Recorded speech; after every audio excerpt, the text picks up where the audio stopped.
Hello നമസ്കാരം. എൻ്റെ ഒരു പുതിയ വീഡിയോയിലേക്ക് ഏവർക്കും സ്വാഗതം. നാളെ രാവിലെ കാപ്പിക്ക് അപ്പമാണ്. അപ്പം ഞാൻ ഇതിന് ഒരു പാത്രം അരിയാണ് എടുത്തിരിക്കുന്നത്. ഈ പാത്രത്തിന് അത് നമുക്ക് കുതിരാൻ വെക്കാം. ഇതൊരു 1-1.5 മണിക്കൂർ അവിടെ ഇരുന്ന് കുതിർന്ന് കഴിയുമ്പം അരച്ചെടുക്കാം. അപ്പം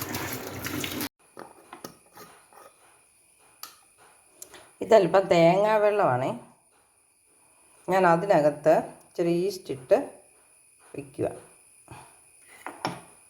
ഇതാണ് അപ്പത്തിന് ചേർക്കുന്നത്. എന്നോട് ഒരാൾ പറഞ്ഞ് തേങ്ങാ വെള്ളത്തിൽ ഈസ്റ്റ് ഇട്ട് വെച്ചാൽ നല്ല കള്ളപ്പത്തിൻ്റെ ടേസ്റ്റാണ്. അതുകൊണ്ട് നല്ല പച്ച തേങ്ങയുടെ വെള്ളം കിട്ടുമ്പോഴൊക്കെ ഞാൻ അപ്പം ഉണ്ടാക്കുമ്പം അതുപോലെ ചെയ്യാറുണ്ട്. ഇനി ഇതിവിടെ ഇരുന്നിട്ട് അരി അരച്ച് വരുമ്പോൾ അവസാനം ഇതും കൂടെ ചേർത്ത് അരി കുതിർന്ന് വന്നിട്ടുണ്ട്. കഴുകി വാരിയെടുത്തു. ഇനി ഇതിനകത്തേക്ക് ഞാൻ ഇത്രയും ചോറും കൂടെ ചേർത്ത് അരച്ചെടുക്കുകയാണ്. ഞാൻ ഈ കപ്പി കാച്ചി ഒഴിക്കുന്നില്ല. അതിന് പകരമാണ് ഈ ചോറ് ചേർക്കുന്നത്. തേങ്ങയും ഇതിൻ്റെ കൂടെ ചേർത്ത് അരഞ്ഞ് വരുമ്പോൾ തേങ്ങയും കൂടെ ചേർത്ത് അരയ്ക്കുന്നതായിരുന്നു. പക്ഷേ ഇന്ന് അരി അല്പം കൂടുതലുണ്ട്. അതുകൊണ്ട് തേങ്ങ നമുക്ക് വേറെ അരച്ച് ചേർക്കാം. ഒന്ന് അരച്ചെടുത്തിട്ടുണ്ട്. ഇനി നമുക്ക് ഈ വെള്ളം കൂടെ ചേർത്തിട്ട് അരയ്ക്കാം. ഈസ്റ്റും തേങ്ങാ വെള്ളം കൂടെ അതും കൂടെ ചേർത്ത് അരയ്ക്കാം. ഇതാണ് അരച്ചെടുത്തത്. ഇതിലേക്ക് ഇനി തേങ്ങ അരച്ചത് കൂടി ചേർക്കാം. ഇതിന് ഞാൻ അരിയുടെ ഒപ്പമല്ല, അല്പം കുറച്ച് തേങ്ങ എടുത്തിട്ടുണ്ട്. ഇത്രയും തേങ്ങയാണ് എടുത്തിരിക്കുന്നത്. മിക്സിയുടെ ജാറിലേക്ക് ഇട്ടു അരച്ചെടുക്കാം. നമ്മുടെ അരി അരച്ചെടുത്തു. ഇച്ചിരി ഉപ്പും ചേർത്തു. 1 സ്പൂൺ പഞ്ചസാരയും ചേർത്തു.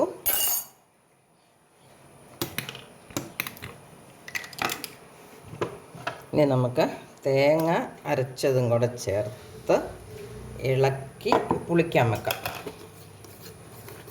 പാകത്തിന് ഇതിന് വെള്ളം കുറവാണ്. അപ്പോൾ ഈ നമ്മുടെ തേങ്ങ അരച്ച പാത്രം കൂടെ ഒന്ന് കഴുകി ഒരു അല്പം വെള്ളവും കൂടെ ചേർത്ത് നമുക്കിത് പുളിക്കാനായിട്ട് വെക്കാം.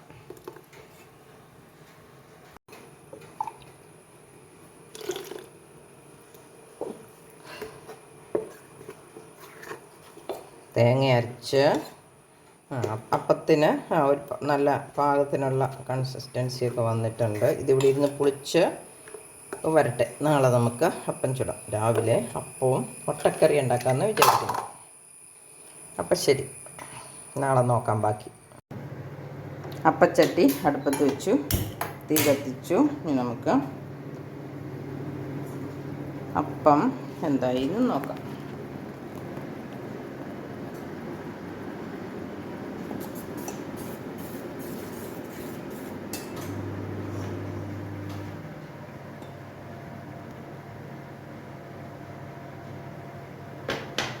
ഞാനിവിടെ അപ്പം ചുറ്റിച്ചാണ് എടുക്കുന്നത്. ഇനി ഇത് മൂടി വെച്ച് വേവിക്കാം.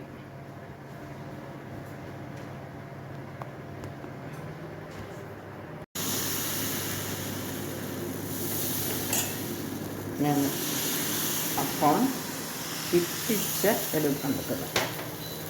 ഇനി മൂടി വെച്ച് വേവിക്കാം. കേട്ടോ ഒരു ശബ്ദം, ഒരു വെള്ളത്തുള്ളി വന്ന് ചട്ടിക്കകത്തോട്ട് വീഴുന്ന ഷീന്നൊരൊച്ച. അത് കേൾക്കുമ്പോൾ നമുക്ക് മനസ്സിലാക്കും അപ്പം വെന്തിട്ടുണ്ടെന്ന്.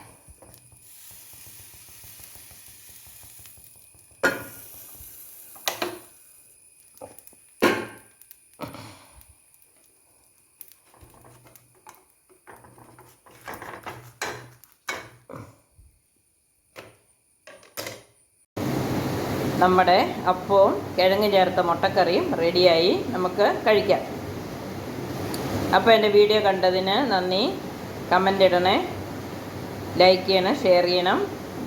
ചാനൽ സബ്സ്ക്രൈബ് ചെയ്യാത്തവർ സബ്സ്ക്രൈബ് ചെയ്യണം പ്ലീസ്. അപ്പം അടുത്ത വീഡിയോ വരുന്നത് വരെ നമസ്കാരം.